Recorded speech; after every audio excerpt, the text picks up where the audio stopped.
That sound you just heard is not just music. That's the sound of my childhood, my struggle and my joy.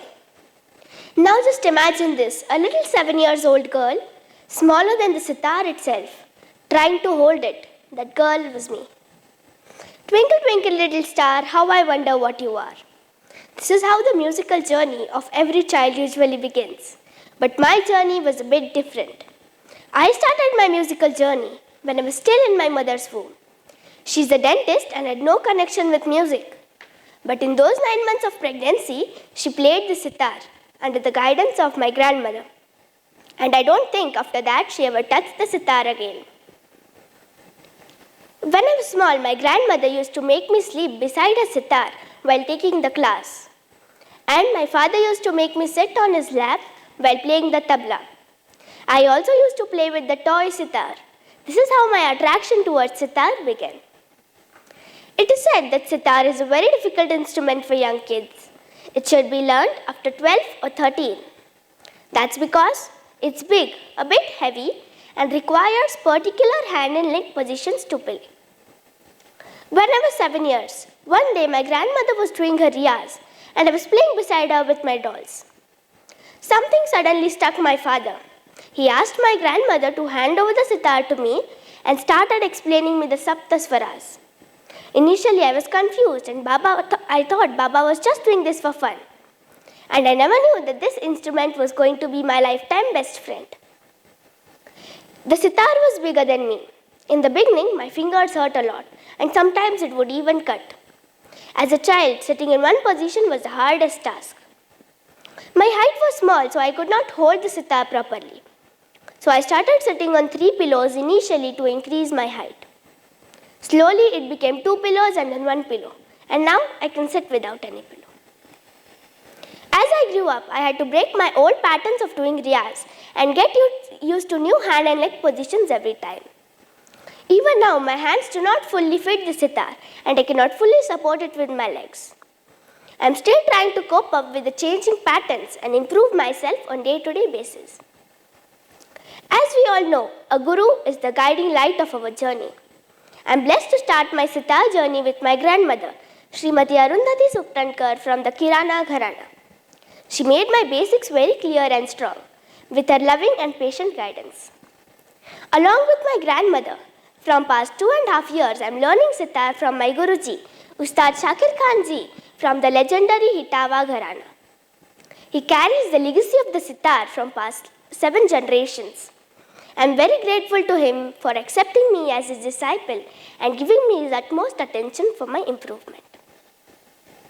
I gave my first performance when I was 7.5 years, and since then I am giving many performances. People often see and remember the program given on stage, but very few people know the challenges behind it. Let me share a few experiences with you.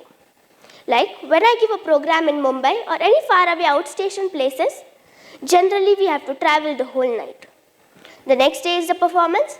Before that, we have to do a little bit of warm-up riyaz, manage sleep and diet, get into the concert mindset, meet people and talk to them.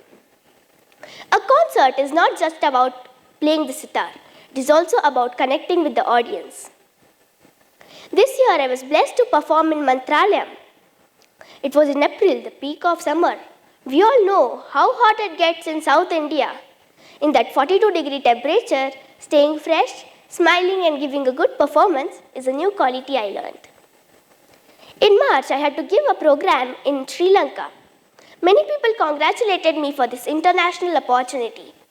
But going to an unknown country, meeting unknown people and staying at an unknown place is so much of uncertainty compared to our daily comfort zone.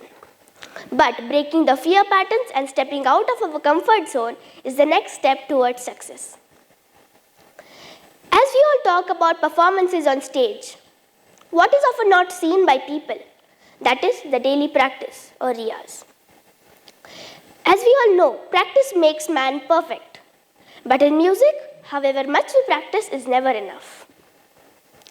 Hours of riyaz is one part. What is equally important is fitness, diet and mental relaxation. I equally pay attention to my food habits and my yoga to keep myself healthy. Nowadays, we children have lot of distraction to avoid exercise, junk and packaged food items which are tasty but can make us unhealthy. Being extremely foodie, I too feel tempted to have such things or watch TV for hours. But somewhere my love towards my music makes me aware of my passion and keeps me disciplined. Because passion without discipline is just a wish. Discipline is what turns passion into strength.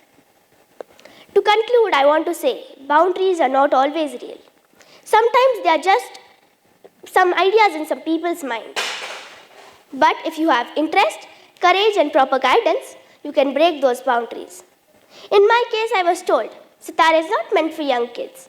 But here I am, playing and performing the sitar with joy. So, my message is very simple. Don't let the boundaries of age, fear or doubt write your story. Break them and let your own music play. The sitar is my story. I hope you'll find your story too. Thank you.